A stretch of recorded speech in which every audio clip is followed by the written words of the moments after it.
আজ যারা বলছে দেহ আমার সিদ্ধান্ত আমার, এই বাক শক্তিটা দিয়েছে তোর মা বাবা কে? বলেন বলেন। যিনি দিল কথা বলার শক্তি, এখন তার বিরুদ্ধেই কথা আরম্ভ হয়েছে। এই জন্য আমির জামাত ডাক্তার শফিকুর রহমান হাফিজাহুল্লাহ মানে ডাইরেক্ট ঘোষণা দিয়েছে, বাংলাদেশে কমিশন রিপোর্ট দূরের কথা, এই কমিশনই আমরা মানি। এক কথা বলে না কেন? এটা যদি কেউ রাজনীতি মনে করেন, হ্যাঁ এটাই আমাদের রাজনীতি।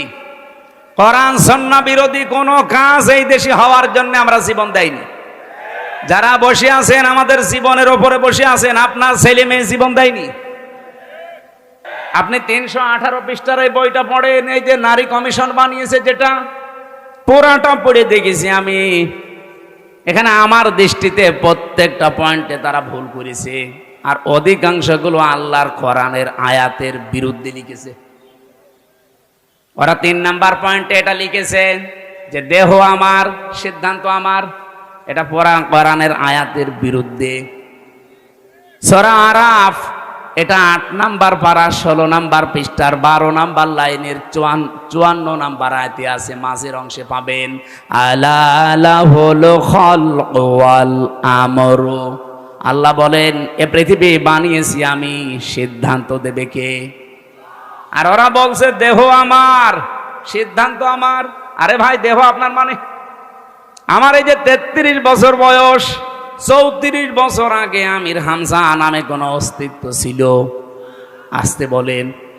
হালাতা আলাল ইনসান হাইনুম মিনাদ দাহরি লাম ইয়াকুন শাইয়াম মাযকুরা। মানুষের জীবনে কি এমন সময় যায়নি যখন সে উল্লেখ করার মতো কিছু ছিল না? আমি তো 34 বছর আগে আমার বাবার বিয়ে হয়েছে, 35 বছর আগে, 34 বছর আগে অন্তত আমি দুনিয়ায় উল্লেখ করার মতো হামজা ছিলাম না। তে দেহ আমার হয় কি করে? এখন যদি বলেন না আমার মা বাবার, কে বলেছে আপনার মা বাবার? বিজ্ঞানের কাছে জিজ্ঞাসা করছে যে দেহটা কে বানিয়েছে? বিজ্ঞান বলছে বাবার স্ফলিঙ্গ দিয়ে দ্রুত গতিতে যে পানিটা বের হয়ে যায়, এইটা দিয়ে কমপক্ষে 4টা জিনিস তৈরি হয়। যদিও বিজ্ঞান তথ্য দিয়েছে, এটা খ্রিস্টান বিজ্ঞানী, এই খ্রিস্টান জানাচ্ছে যে 4টা জিনিস কমপক্ষে মায়ের ভেতরে 40 দিন যখন পাল্টাতে থাকে, এনা পাক পানিটা দিয়ে আল্লাহ 4টা জিনিস বানায়।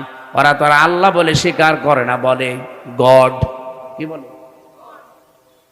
আমি এটা পেয়েছিলাম তামিলনাড়ু এক খ্রিস্টান ডাক্তারের কাছে। উনি বলছিল কম্পিউটারের ভেতরে, ওই যে ভ্যালোর হাসপাতালে চেন্নাই নিয়ে গিয়েছিলাম আমার ছোট মেয়েটাকে। ওই সময় তো বড় মেয়ে, ওইটাই ছোট ছিল, একটাই ছিল।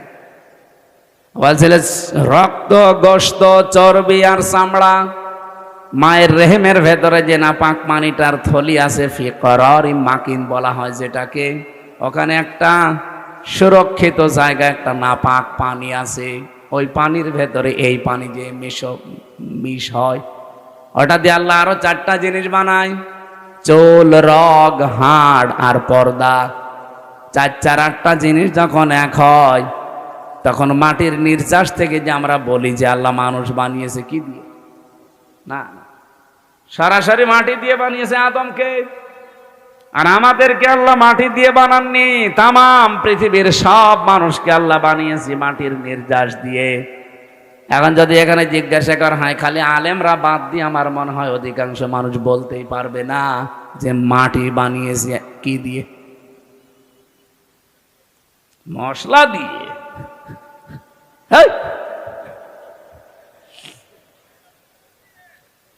মাটির ভেতরে পাবেন আপনি oxygen, silicon, aluminium, iron, calcium, potassium, sodium, magnesium, nitrogen, hydrogen.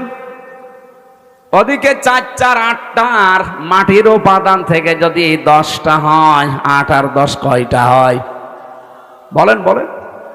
আপনি এখানে এইটা না ভিড়িয়ে যদি কম্পিউটার দিতেন অথবা ল্যাপটপ সেট করেন, আমি আপনাকে এখন হাতে কলমে দেখাতে পারবো যে মানুষের 3.5 হাত বডি বানাতে 18টা জিনিসে হবে না, কমপক্ষে 23টা জিনিস লাগবে। সূরা আলে ইমরানের 6 নাম্বার আয়াতে এই তথ্যগুলো পাবেন। ওয়াল্লাযী ইউসাউবিরুকুম ফিল আরহামি কাইফা ইয়াশা লা ইলাহা ইল্লা হুয়াল আজিজুল হাকীম। বলেন আল্লাহু আকবার। তিনি সে আল্লাহ যিনি মায়ের রেহেমের ভেতরে তোমাদের আকৃতি তৈরি করেন। আকৃতি তৈরি করতে কমপক্ষে 5টা জিনিস তো লাগবেই।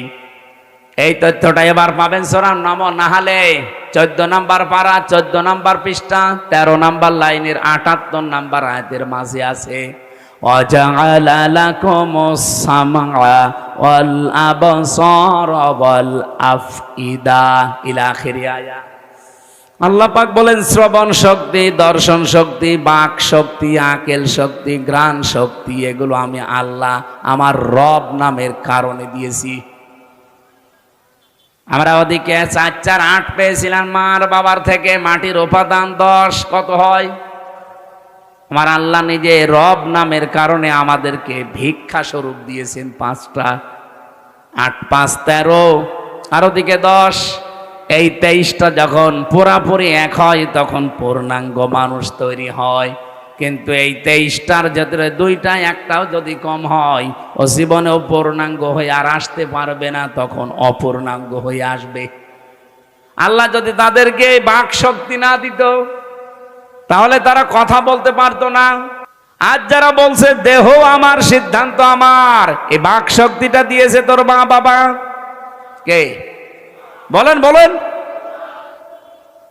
যিনি দিল কথা বলার শক্তি, এখন তার বিরুদ্ধেই কথা আরম্ভ হয়েছে। এই জন্য আমিরে জামাত ডাক্তার শফিকুর রহমান হাফিজাহুল্লাহ মানে ডাইরেক্ট ঘোষণা দিয়েছে বাংলাদেশে কমিশন রিপোর্ট দূরের কথা, এই কমিশনই আমরা মানি। এক কথা বলে না কেন? এটা যদি কেউ রাজনীতি মনে করেন, হ্যাঁ এটাই আমাদের রাজনীতি। কোরআন সুন্নাহ বিরোধী কোনো কাজ এই দেশে হওয়ার জন্য আমরা জীবন দেইনি। যারা বসে আছেন আমাদের জীবনের ওপরে বসে আছেন, আপনার ছেলে মেয়ে জীবন দেয়নি। 2732 জন মানুষ যারা মারা গেছে, কয় টাকা দিয়েছেন তাদের পরিবারে গিয়ে? আপনি কয়দিন দেখা করেছেন বলেন? এই মানুষগুলো আপনাকে কোরআনের বিরুদ্ধে আইন তৈরি করার জন্য এই দেশটা উপহার দিয়েছে না? আপনি মুগ্ধকে কবর থেকে তুলে জিজ্ঞাসা করেন, আবু সাইদকে কবর থেকে তুলে জিজ্ঞাসা করেন, রায়হানকে কবর থেকে তুলে জিজ্ঞাসা করেন, ইয়ামিনকে জিজ্ঞাসা করেন, যতগুলো মানুষের আমি 2732 জন মানুষের তালিকা আমার কাছে আছে, বই আকারে আছে। এই মানুষগুলোকে কবর থেকে তুলে জিজ্ঞাসা করেন, কারণ এরা শহীদ। আর শহীদ যারা তারা তো মরে না। এরা প্রত্যেকেই বলবে এই দেশে আমরা বৈষম্য দূর করার জন্য জীবন দিয়েছি। আপনি এত কি হয়ে পড়লেন যে আল্লাহর ভেতরে আপনি বৈষম্য খুঁজে পাচ্ছেন? যে নারী পুরুষের সমান অধিকার দেওয়া লাগবে, এটা বৈষম্য করেছে আল্লাহ। এই জন্য এই আইন আমরা মানি না। আমরা নতুন করে কমিশন তৈরি করে ওনার রিপোর্ট দিয়েছি। বিশেষ করে 4টা বিষয় দেখলাম মারাত্মক। 1 নম্বরে বিয়ের ক্ষেত্রে, 2 নম্বরে তালাকের ক্ষেত্রে, 3 নম্বরে অভিভাবকত্বের ক্ষেত্রে, 4 নম্বরে সম্পদ আদি বন্টনের ক্ষেত্রে। এই 4 জায়গায় নাকি আল্লাহ পুরুষকে বেশি দিয়েছে, মেয়েদেরকে কম দিয়েছে। এই জন্য এখানে পক্ষপাতিত্ব হয়েছে, ওনারা এটা মানে না।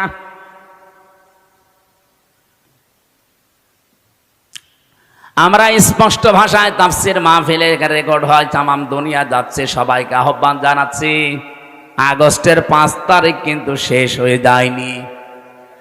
হ্যাঁ কথা বলেন না কেন? মে মাস অলরেডি শুরু হয়ে গেছে, সামনে জুন, জুলাই 36, আর মাত্র 1 মাস বাকি আছে। রিপোর্ট দেওয়া দূরের কথায় কমিশনই যেহেতু মানি না, যদি মানতে বাধ্য করেন কিন্তু 36শে জুলাই আবার এদেশে আসবে। আর যদি আবার 36শে জুলাই এদেশে আসে, এত বড় পাওয়ারফুল মানুষ যখন থাকতে পারে না, তাদের শিকড় কোন জায়গা থেকে কোন জায়গা ছিল আপনারা তো নিজেরাও জানেন। কি ইউনিয়নের একেবারে ইউনিয়নের চৌকিদার থেকে শুরু করে সংসদ ভবন পর্যন্ত প্রত্যেক জায়গায় স্তরে স্তরে লোক সেট করা ছিল, তারপরও তারা টিকতে পারে না এই বৈষম্যের কারণে। এখন যদি আল্লাহ রাসূলের বিরুদ্ধে অবস্থান নিয়ে বেশি সফিগিরি দেখাতে চান না, আপনারা টিকতে পারবেন কয়দিন? এদেশে এখন আর দল বেদল নেই। কে আওয়ামী লীগ করে, কে জাতীয় পার্টি করে, কে বিএনপি করে, জামাত ইসলাম করে, ওইটা বাদ।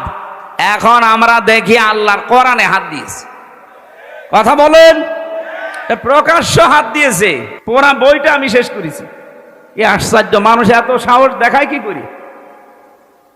এখনো পর্যন্ত পিটিয়ে মেরে ফেলেনি তো ভাগ্য ভালো। আপনি কি এটাকে ইন্ডিয়া পেয়েছেন? এখানে নামাজ হয়তো কম পড়তে পারে, রোজা না রাখতে পারে, তা আল্লাহ একজন আছে, রাসূল আমাদের নেতা। এ বিষয়ে আপনি যারে জিজ্ঞাসা করবেন, ওই যে যেটার ফুল হাতা ও বলবে।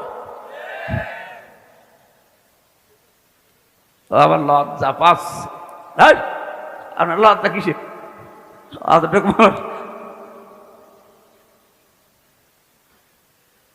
না, আমি হাসির ছলে বলি নাই, বাস্তবতা এইটা আমরা সতর্ক করে দিলাম। এরপরেও যদি কেউ মানতে না চান, নিজের কপালে নিজে আগুন লাগাবেন। যে যখন চেয়ারে থাকে সে তখন গিয়ারে থাকে।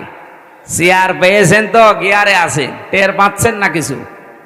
92% মুসলমান যদি আবার 36শে জুলাই তৈরি করা লাগে, কোরআন কায়েম করেই ছাড়বে ইনশাল্লাহ। যেহেতু আমরা নিরাপত্তা চাই, আমাদের প্রতিবেশীর কাছে আমরা স্বস্তি শান্তিতে নিরাপত্তায় নেই। আমাদের নিরাপত্তা শুধুমাত্র দিতে পারে চীন।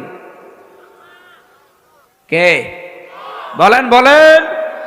আল্লাহ বলেন নিরাপত্তা দিতে পারি, আগে নিজের ঈমানকে শিরিক মুক্ত করো। এই জন্য বলছিলাম আমার দেহ সিদ্ধান্ত আমার, এটা শিরিক। কারণ দেহ আমার না, সিদ্ধান্ত আমার না। আলাহুল খালকু ওয়াল আমরু। দেহ কার? পোড়াটাই আল্লাহ বানিয়েছে। আমার মা বাবা শুধু বিছানায় ছিল, তাছাড়া তাদের কোনো দায়িত্ব নেই। বাকিটা যা করার কে করেছে?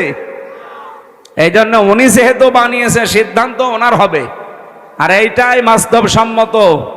আর আপনি বলবেন দেহ আমার, সিদ্ধান্ত আমার, এটা আপনার বাস্তবতার বাইরে। সুতরাং আগামী থেকে আমরা এই কমিশনই যেহেতু মানি না, ও নিয়ে আর কথা বলতে চাই না। এরপরও যদি কেউ বাধ্য করেন, এদেশের রাজপথ এখনো কিন্তু শেষ হয়ে যায়নি। আমরা আশা করব দেশকে অস্থিতিশীল করার জন্যে এই কিছু কোলাঙ্গার মহিলার কথা শুনে, যেগুলো কোলাঙ্গার না হলে আল্লাহর কোরআনের বিরুদ্ধে হাত দেয়। আর এরা মহিলা বলে কি? এগুলো সব ডাস্টবিন থেকে এসেছে। এদেরকে মহিলা বলা যায়? চেহারা দেখেছেন এক একটার? চেহারা দেখলে তো হালকা পাতলা বোঝা যায় মেয়ে লোকের কোন চিহ্ন আছে কয়টার ভেতরে, যে কয়টা কমিশনে বসে আছে দেখান। সূরা কলমের 13 নম্বর আয়াতের তাফসিরে পড়েছি, যারা কোরআনের বিরুদ্ধে অবস্থান নাই, ওয়াতুল্লিম বাদা যালিকা সানিম, এগুলো যার সন্তান। আমি বলতে চাই না, তারপরেও তো বাস্তবে মিলে যাচ্ছে। আপনি কোরআনে হাত দিতে গেলেন কোন সাহসে? নিজের জন্মটা খারাপ করে ফেললেন।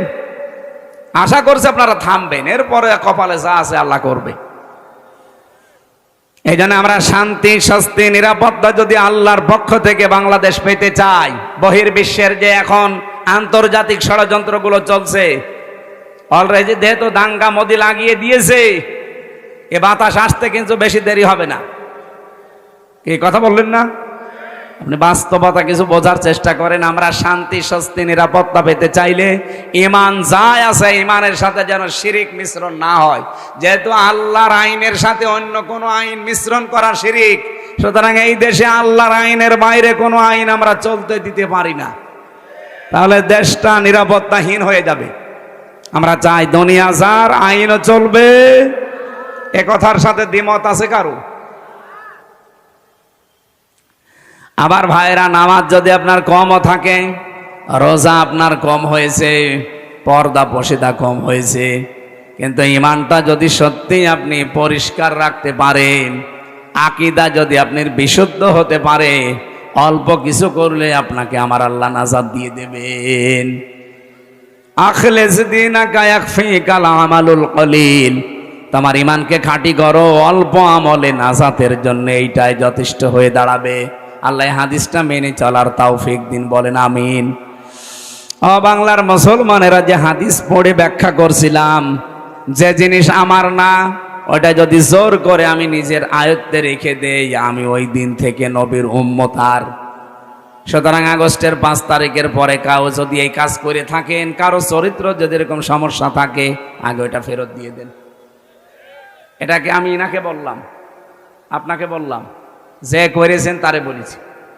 যারাই করেছেন এগুলো আপনি নিজে তো জানেন, কার্ডটা কি দখল করেছেন সেটা ফেরত দিয়ে দেন।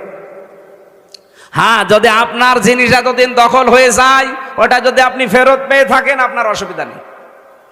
কথা বোঝা গেছে? আপনারই ছিল, ওটা হাতছাড়া হয়ে গিয়েছিল, দখল করে নিয়েছিল, এখন ওটা আবার ফেরত পেয়েছেন, আপনি এই হাদিসের আওতা মুক্ত থাকবেন। ওয়ালিয়াতাবাওয়া মাকআদাহু মিনান নার, সে যেন জাহান্নামে নিজের একটা স্থান তৈরি করে নিল। বলেন নাউজুবিল্লাহ। আল্লাহ আমাদের হেফাজত করুন। সূরা মুনাফিকের 4 একটা মাত্র আয়াত পড়েছি। আমাদের আজকের আলোচনার বিষয় ভণ্ড বিশ্বাসী।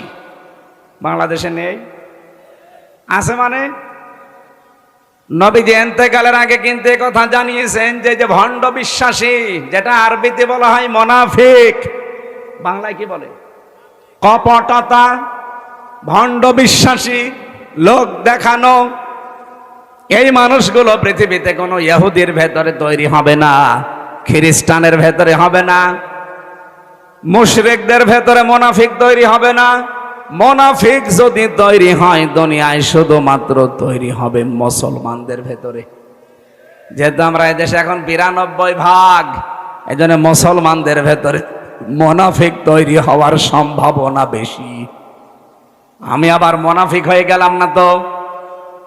আল্লাহ পাক বলেন, ওয়াইদা রাআইতাহুম তুজিবুকা আজসামুহুম ওয়া ইয়াকুলু তাসমা'ু লিকাউলিহিম কাআন্নাহুম খুশুবুম মুসান্নাদা।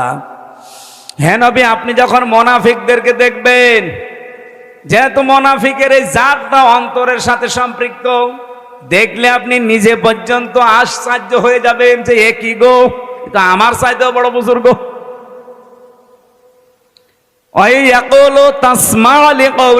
তাদের সাথে যদি আপনি কথা বলেন, যা তাদের কথা যদি আপনি শোনেন, আপনি বিমোহিত হয়ে পড়বেন, আপনি নিজেকে খেয়ে হারিয়ে ফেলবেন যে কি, আমিও তো এত সুন্দর করে ইনিয়ে বিনিয়ে কথা বলতে পারি না। মুনাফিকদের উপরে ফিটফাট, ভেতরে বলেন বলেন। রাব্বুল আলামিন তাদের উদাহরণ দিতে গিয়ে জানিয়েছেন, কান্নাহুম খুশুবুম মুসান্নাদা, তারা যেন কাঠ খোদাই করা দেওয়ালের মতো। এত সুন্দর একটা উদাহরণ আল্লাহ সেট করেছেন, এটা পড়লে আমার কাছে কোরআনে কারিমের এই যে বালাগাত ফাসাহাত পরিপূর্ণ আমার আল্লাহ কোরআন, এই আয়াতটা তার প্রমাণ। কান্নাহুম খুশুবুম মুসান্নাদা, এর বাংলা অর্থ দাঁড়িয়েছে, মুনাফিকদের দৃশ্য মনে হয় কাঠ খোদাই করা দেওয়ালের মতো। চাকচিক্যময় দেওয়ালগুলো দেখলে আপনি কিন্তু ভুলে যাবেন, খেয়ে হারিয়ে ফেলবেন। আর একটা বাংলায় কথা আছে, ফিদা হয়ে যাবেন। এটা আঞ্চলিক ভাষায় কি বলে? এটা কিছু দেখলে ফিদা হয়ে যায়। আমি আঞ্চলিক ভাষাটা এলাকা জানি না, এই জন্য বলতে পারছি না। এটা বাংলায় লেখা পেয়েছি, ফিদা হয়ে যাবেন আপনি। কার্যকারিতা, কারুকার্যতা দেখলে মানুষ নিজেকে হারিয়ে ফেলেছে, এ কি গো, শিল্প এত সুন্দর হতে পারে। আল্লাহ পাক বলেন, ইয়াহসাবুনা কুল্লা সাইহাতিন আলাইহিম, মুনাফিকরা ধারণা করে উচ্চ কথা বললেই মনে হয় তাদের কোনো কিছু ফাঁস হয়ে যাবে।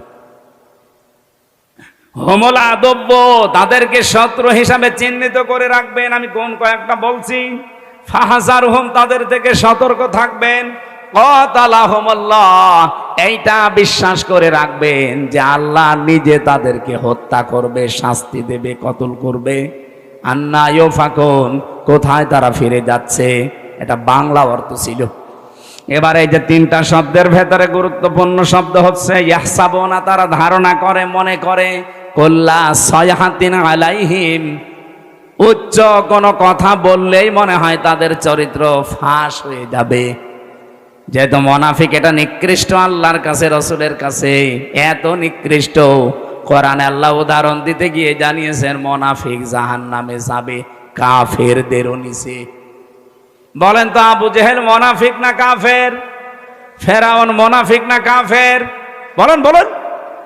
তাহলে ফেরাউনকে আল্লাহ যদি জাহান্নামে দেয়, আবু জেহেলকে যদি জাহান্নামে দেয়, মোনাফিক যারা আমরা যারা মুসলমানদের ভেতরে এখন সেগুলো বলবো চারটা, এই চারটা বিষয় যদি কারো ভেতরে থাকে ও আবু জেহেলেরও নিচে থাকবে। নওগাঁবাসী থাকতে চান আবু জেহেলের নিচে জাহান্নামে? বলেন বলেন। এক নম্বরে কোন হাদিসে আমি সালাসা পেয়েছি, কোন হাদিসে আরবা পেয়েছি। আয়াতুল মুনাফিক আরবা আছে, সালাসা আছে। ইজা হাদ্দাসা কাযাবা, কথা বললেই মুনাফিকরা মিথ্যা কথা বলে। দুনিয়ার কথা বলুক আর ধর্মের কথা বলুক, কথা বললেই মিথ্যা কথা বলে। এরকম আলেম দেশে নেই। এই যে আমার ভণ্ড তাহেরি ভাই, কথা বললেই ও হাদিস কোরআনের নাম দিয়ে বলুক আর জেনারেল কথা বলুক, কথা বললেই মিথ্যা কথা বলে। কারণ যেগুলো বানিয়েছে সব মিথ্যা। আপনি আলেমদের জিজ্ঞাসা করেন, আলী বাবা, শালি বাবা, কেল্লা বাবা, ফতে বাবা, সব বানিয়েছে। কথা বললেই মিথ্যা কথা তুলে আনে। এমন এমন শান তৈরি করেছে আল্লাহর ওলিদের নাম নিয়ে। এ পৃথিবীতে সবচাইতে দামি মানুষ হচ্ছে নবীরা। কথা বলেন না কেন? নবীদের পরে সবচাইতে দামি মানুষ সাহাবীরা। বলেন বলেন। আপনি নবীদের জীবনী পড়েন। আমি 25 জন নবীর জীবনী পেয়েছি কোরআনে ডাইরেক্ট, আর 2 জন নবীর নাম পেয়েছি ইনডাইরেক্ট। এই 27 জনের পুরা জীবনী আমি পড়ে দেখেছি তাফসিরে তাবারি থেকে। পুরাটা পড়ে কোনোদিন আমি পাইনি ও যেমন জিকির বানিয়েছে কোন নবী এই শালি বাবা, কেল্লা বাবা, ফতে বাবা বলে জিকির করেছে। তাহলে পুরাটা মিথ্যা, এটা কি আর ব্যাখ্যা করা লাগবে? সাহাবীদের জীবনী পড়েন, হেকায়েতে সাহাবা সহ যত সাহাবীর জীবন আমি নিজে পড়েছি। একটা দুইটা না, বিশ্ববিদ্যালয়ে থাকাকালীন বহু সাহাবীর জীবন আমার ছিল। পড়াটা পড়ে কোনো দিন আমি পাইনি একদিনের জন্য কোনো সাহাবী ইয়া রাসূলুল্লাহ ইয়া রাসূলুল্লাহ এই জিকির করেছে। অথচ ওরা নাম দিয়েছে আহলে সুন্নাত ওয়াল জামাত, ওদের নাম দেওয়া দরকার আহলে বেদাত ওয়াল জামাত। সুন্নাতের কোনো বালাই ওদের ভেতরে নেই। খালি পাগড়ি মাথায় দিয়ে জব্বা গায়ে দিলে আর বাবড়ি চুল রাখলে সুন্নত হয়। যা যা করছেন সবগুলো মিথ্যার উপরে। কথা বললে যারা মিথ্যা কথা বলেন, ধর্মের কথা বলেন আর জেনারেল কথা বলেন, কথা বললেই জীবনে মিথ্যা ছাড়া কিছুই পাওয়া যাচ্ছে না। অথচ নবীজি বলেন এই পৃথিবীতে সমস্ত পাপের মা হচ্ছে মিথ্যা। বাইরের দেশগুলোতে আমি যেয়ে দেখেছি ওরা শুধু আজ দাঁড়িয়ে গেছে এই মিথ্যাটা না থাকার কারণে। মালয়েশিয়া তো মুসলমান দেশ, তারা 2004 সাল থেকে আজ দাঁড়িয়ে গেছে, আর আমরা 54 বছরও দাঁড়াতে পারি না। আমি মালয়েশিয়া বিশ্ববিদ্যালয় পড়াটা যখন ঘুরছিলাম, 120টা দেশের ছেলে মেয়েরা ওখানে আছে। আমারে বিভিন্ন দেশের ছেলে মেয়েদের সাথে আমার পরিচয় হওয়ার পরে ওরা আমারে বলছে, হুজুর এই যে মোবাইলটা, এই রাজশাহী বিশ্ববিদ্যালয় দেখেছেন না, এর চাইতে কমপক্ষে 20 ডবল বড় হবে মালয়েশিয়া বিশ্ববিদ্যালয়। বলছে এই যে মোবাইলটা যদি এখানে পড়ে থাকে, সারা দিন সারা রাত যদি এর পাশ দিয়ে শুধু বাংলাদেশ আর ভারত আর পাকিস্তান এই 3টা দেশের লোক যদি এই রাস্তা দিয়ে না যায়, এই মোবাইল সারা দিন সারা রাত পড়ে থাকবে, কেউ নেবে না। বাংলাদেশের লোক আর ভারতের লোক যদি পাশ দিয়ে যায়, ও গায়েব হয়ে যাবে। শুনে কেমন লাগে বলেন তো, যে আমার কথা দিয়ে পাশ দিচ্ছে। ওরা আজ দাঁড়িয়ে গেছে শুধু এইটার কারণে। ওরা সত্যের উপরে যতটুকু আছে তারপরেও তো 100 ভাগ নেই। আমার যতটুকু দেখা, এই 10 দিন আমি ছিলাম, এর আগে একবার গিয়েছিলাম, পড়াটা অবজার্ভ করে আমি যতটুকু পেয়েছি, ওই মানুষগুলো আজ দাঁড়িয়ে যাওয়ার পেছনে হচ্ছে মিথ্যা থেকে ওরা দূরে। মিথ্যা বলতে চায় না, ধোঁকাবাজি করবে, মানে খাদ্যে ভেজাল দেবে, ঔষধ মিশাবে, ফরমালিন দেবে। যদি ধরা পড়ে কোনো বিচার লাগবে না, হিসাব অনেক, সঙ্গে সঙ্গে মেরে ফেলবে। এরকম বাংলাদেশে এই যে রাজশাহীর বাগমারার একটা ছেলে আছে, আমাদের বিশ্ববিদ্যালয় কুষ্টিয়ার বড় ভাই আব্দুল জাব্বার মন্ডল, উনি যতটুকু ক্ষমতা পেয়েছিলেন ম্যাজিস্ট্রেট হিসাবে যা আরম্ভ করেছিলেন, যদি পেছনে ব্যাকআপ থাকতো আর ওইভাবে যদি বাংলাদেশে 100 জন আব্দুল জব্বার তৈরি হতো, কেউ খাদ্যে ভেজাল দেওয়ার সাহস দেখাতো না। ওদের দেশগুলোতে খাদ্যে ভেজে, সিঙ্গাপুর, মালয়েশিয়া, থাইল্যান্ড, খাদ্যে ভেজাল নেই, এই জন্য শরীরও সুস্থ থাকে। আমি 10 দিনে একটা কাশিও দেইনি, আর বাংলাদেশে এসে আমার 14 বার কাশা লাগতেছে। কারণ এই দেশে খাদ্যে যে ভেজাল, 2 নম্বরে যে জার্ম, যে আকাশে বাতাসে যে পলিউশন, এরপরে যে ধুলাবালিগুলো, ও দেশে একটা খড়কুটা নেই। অথচ বাংলাদেশে যাইতে মালয়েশিয়া প্রায় 5 ডবল বড়। না ভাই, মোনাফিক যদি মোনাফিকি করেন, মুসলমানদের ভেতরে যেহেতু এটা তৈরি হবে, তো এই জন্য আমাদের সাবধান, আমরা যেন মোনাফিকি না করি। 2 নম্বরে ওয়াইদা ওয়াদা আখলাফা, ওয়াদা করলেই তারা খেলাফ করবে। যেহেতু সামনে ওয়াদার একটা মৌসুম আসতেছে, কত মানুষ কত ওয়াদা আপনাকে দেবে, পার হয়ে গেলে পাটনি বাড়ার শালা হয়ে যাবে। ওয়াদা একটাও যারা ঠিক রাখে না। 3 নম্বরে ওয়াইদা তুমিনা খান, যারা আমানত রাখলে খেয়ানত করে। আমানত রাখলে যে খেয়ানত হয় এটা ওয়াজ করা লাগবে না। 15.5 বছরে দেখে ফেলেছেন দরবেশের মতো মানুষ, এত বড় বড় দাড়ি, যার মাথার চুল থেকে পায়ের স্যান্ডেল পর্যন্ত পুরা সাদা, আর সে নাকি 36,000 কোটি টাকা চুরি করিস। দেশে যদি কোরআনের আইনাজ থাকতো, এই দরবেশের 1 হাত না 2 হাত না, ওরা আরো কিছু জিনিসপত্র কেটে ফেলতো। কত চোর এই দেশে, একটাও থাকতো, এমনি তো পালিয়েছে, যেই কয়টা এখন আছে একটাও থাকতো না। আমরা চুরি না করে আমাদেরকে যেভাবে জেলে নিয়ে যেতেন, মাথায় দড়ি দিয়ে, কালো কাপড় দিয়ে মুখ পেঁচিয়ে, পেছনে হ্যান্ডকাপ দিয়ে, ডান্ডা বেড়ি লাগিয়ে, বুলেট প্রুফ জ্যাকেট দিত বুকের ওপরে, মাথার ওপরে টুপি দিত, মনে হচ্ছে যে কি নিয়ে যাচ্ছে, অথচ কিছুই না। আর এখন এত বড় বড় কোটি কোটি টাকা চুরি করা মানুষ মনে হচ্ছে জামায় আদরে কোটে উঠতেছে।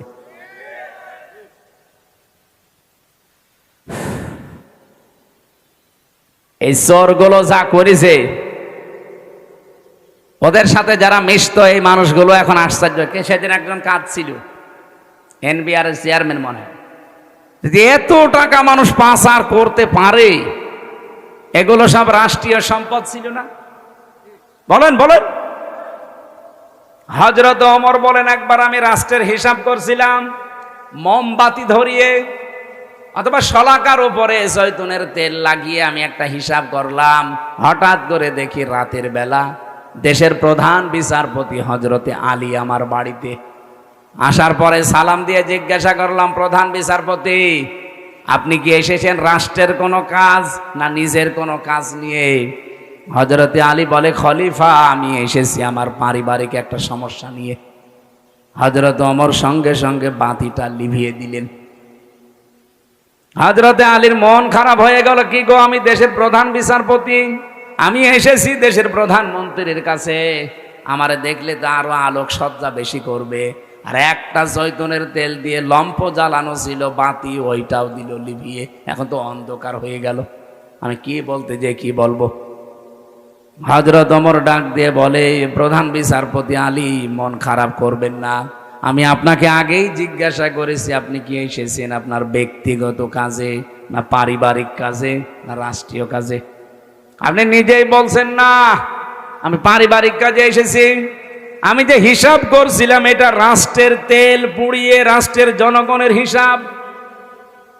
তা আপনি আসলেন আপনার পারিবারিক ব্যক্তিগত জীবনের সমস্যা নিয়ে, জনগণের তেল পুড়িয়ে আমি কাজ করি। এ সময় আপনার সাথে কথা বললে জনগণের আমানতের সাথে খেয়ানত হবে।